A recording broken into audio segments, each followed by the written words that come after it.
जीवन एक यात्रा है, एक खोज है। हम सभी खुशी और शांति की तलाश में भटकते रहते हैं, लेकिन क्या हम जानते हैं कि सच्ची खुशी और शांति हमारे भीतर ही है? यह कहानी एक ऐसे राजकुमार की है जिसने अपने जीवन की सच्चाई को जानने के लिए सब कुछ त्याग दिया। राजकुमार सिद्धार्थ हर तरह के सुख और वैभव से घिरे होने के बाद भी बेचैन थे। उनके मन में एक अजीब सी उदासी थी, एक खालीपन जो उन्हें कचोटता रहता था। भोग विलास उन्हें आनंदित नहीं कर पा रहे थे।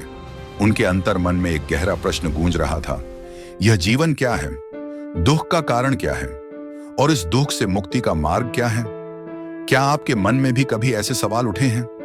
क्या आप भी कभी जीवन के अर्थ के बारे में सोचते हैं? सिद्धार्थ के पिता राजा शुद्धोधन उन्हें सांसारिक दुखों से दूर रखने का हर संभव प्रयास करते थे।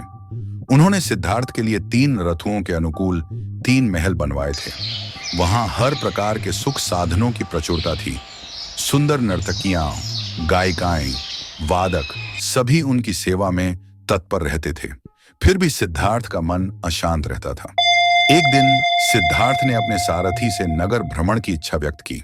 उन्होंने वृद्ध व्यक्ति को देखा जो जर्जर शरीर और लाठी के सहारे धीरे धीरे चल रहा था।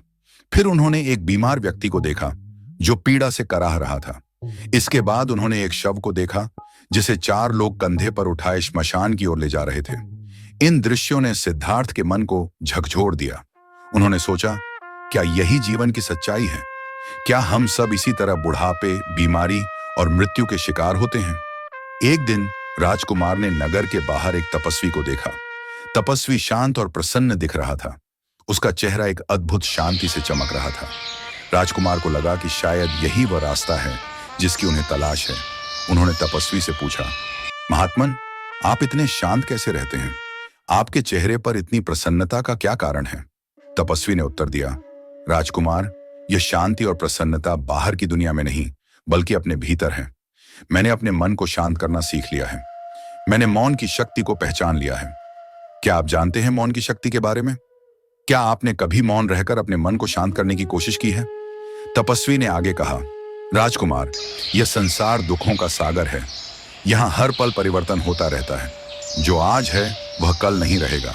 इसलिए जो वस्तुएं अनित्य हैं उनमें सुख की खोज करना व्यर्थ है। सच्ची शांति तो अपने भीतर है। अपने मन को शांत करके ही उसे प्राप्त किया जा सकता है। सिद्धार्थ को तपस्वी की बातें बहुत अच्छी लगी। उन्होंने निश्चय किया कि वे भी इसी मार्ग पर चलेंगे और अपने जीवन के प्रश्नों का उत्तर ढूंढेंगे। राजकुमार ने राजपाट छोड़कर तपस्वी बनने का फैसला किया। उन्होंने अपना सब कुछ त्याग दिया, पत्नी, पुत्र, पिता, राज्य, सब कुछ। वे एक साधारण भिक्षु बन गए और जंगल में जाकर तपस्या करने लगे। उन्होंने कठोर तपस्या की, ध्यान और योग का अभ्यास किया। उन्होंने अपने मन को शांत करने का प्रयास किया। क्या आप इतना बड़ा त्याग कर सकते हैं? क्या आप अपने सपनों को पूरा करने के लिए सब कुछ छोड़ने के लिए तैयार हैं? सिद्धार्थ ने कई वर्षों तक घोर तपस्या की। उन्होंने विभिन्न गुरुओं से ज्ञान प्राप्त किया, लेकिन उन्हें शांति नहीं मिली। फिर उन्होंने स्वयं ही अपने मन को शांत करने का मार्ग ढूंढा। उन्होंने ध्यान और समाधि का अभ्यास किया। उन्होंने अपने मन के भीतर झांक कर देखा और पाया कि सभी दुखों का मूल कारण मन की तृष्णाएं और वासनाएं हैं। कई वर्षों की कठोर तपस्या के बाद राजकुमार को ज्ञान प्राप्त हुआ। उन्होंने जाना कि सच्ची शांति बाहर की दुनिया में नहीं बल्कि अपने भीतर है। उन्होंने मौन की शक्ति को पहचाना। उन्होंने समझा कि मन ही सभी दुखों का कारण है। जब तक मन शांत नहीं होगा तब तक शांति नहीं मिल सकती। उन्होंने यह भी जाना कि मोक्ष का मार्ग अष्टांगिक मार्ग है। अष्टांगिक मार्ग के बारे में क्या आप जानते हैं? क्या आप इसका पालन करते हैं? सिद्धार्थ ने ज्ञान प्राप्त करने के बाद बुद्ध कहलाए। उन्होंने अपना शेष जीवन लोगों को धर्म का मार्ग दिखाने में बिताया। उन्होंने बताया कि सच्ची शांति और खुशी हमारे भीतर ही है।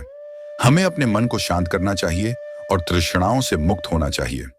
यह कहानी हमें सिखाती है कि सच्ची शांति हमारे भीतर है। मौन हमें उस शांति तक पहुंचा सकता है। जब हम शांत होते हैं तो हम अपने आप को और दुनिया को बेहतर ढंग से समझ पाते हैं। महात्मा बुद्ध ने कहा है, अप दीपो भव, अपना दीपक स्वयं बनो। अर्थात अपने भीतर के प्रकाश को पहचानो, अपनी आत्मा को पहचानो। वही सच्ची शांति का मार्ग है। क्या आप अपने भीतर की शांति को ढूंढने के लिए तैयार हैं? सभी प्राणियों के प्रति प्रेम और करुणा का भाव रखो। अपने मन को शांत करो, वही सच्ची खुशी है। अहिंसा परमो धर्म। अहिंसा सबसे बड़ा धर्म है। अपने कर्मों के प्रति सजग रहो। जीवन अनित्य है, इसलिए हर पल का आनंद लो। धम्मम चरे सुचरितम, न तम दुच्चरितम चरे। धम्मा रामो धम्मरतो, धम्मेन अनुपर्येति। अर्थात धर्म का आचरण करो, बुरा आचरण न करो। धर्म में रमने वाला, धर्म में रथ रहने वाला, धर्म के अनुसार ही चलता है। अगर आपको यह कहानी पसंद आई तो कृपया इसे लाइक और शेयर करें। हमारे चैनल को सब्सक्राइब करें ताकि आपको और भी प्रेरक कहानियां मिलती रहें। धन्यवाद। क्या आप इस कहानी से प्रेरित हुए? क्या आप अपने जीवन में शांति और मौन को महत्व देंगे?